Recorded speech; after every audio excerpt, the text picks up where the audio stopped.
in terms of how I sort of go about stories, I think that really the key, if any of you, are interested in sort of becoming journalists or even being a sort of citizen journalist, which I would, highly encourage because we really do need that. Really the key, the way I think about it is, you want to come into contact with as many sources as possible. And when I say sources, I don't just mean humans, but it could be, reading newspaper articles. It could be learning that there's a database that the government has that's tracking certain things and thinking about creative ways to analyze that database.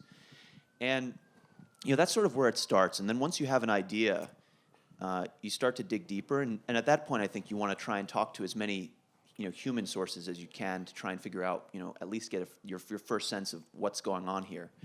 When I think about some of the stories that I've worked on, one of my most sort of memorable stories was about this program in Washington, D.C. I was a local news reporter in Washington, D.C. for a while. And the city had just launched this new program called D.C. Youth Link. And it was a good idea. The idea was that, essentially rather than locking young offenders up, essentially in jail, the city was going to release them to the community and provide them with support, mentors, tutors, behavioral health services, that sort of thing. But unfortunately, as is the case with D.C. government, they totally botched the program. $14 million were spent on this program, and 15 of these kids were murdered, 15 of these kids were arrested for murder, and just 13 graduated from high school. And of course, this had never been reported on before. So I got onto this idea because I was reading reports in the Washington Times about kids that were under the care of this government agency being killed and committing murders. And so the question was, why is this happening? Is it preventable? Should it be happening?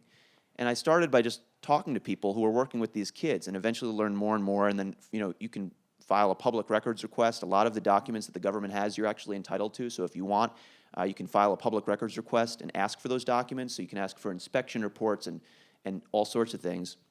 But as Mark said, it can be challenging getting people to talk to you sometimes. And I think the key is because people are obviously scared of retaliation from their employers and that sort of thing. So I think the key, really first and foremost, is explaining to them why you're doing what you're doing. And if they truly believe that you're just trying to make a positive difference and do a story that makes the world better, people are generally willing to talk to you. And there are some that sort of ask, "What's in it for me?" and are implying, I guess, that they want to be paid financially in some way. But I think it's actually very rare, at least in my experience, that people are, after you explain to them that that's not something you can do ethically, it's pretty unusual that people are still not willing to talk after you explain, that you believe the story that you're working on can, have a positive difference. There are also a couple other things you can do. One part of this is just finding the right person. So, if the person that you're talking to is not really willing to talk about certain things, you can ask them, well, who do you know that might also be willing to talk to me?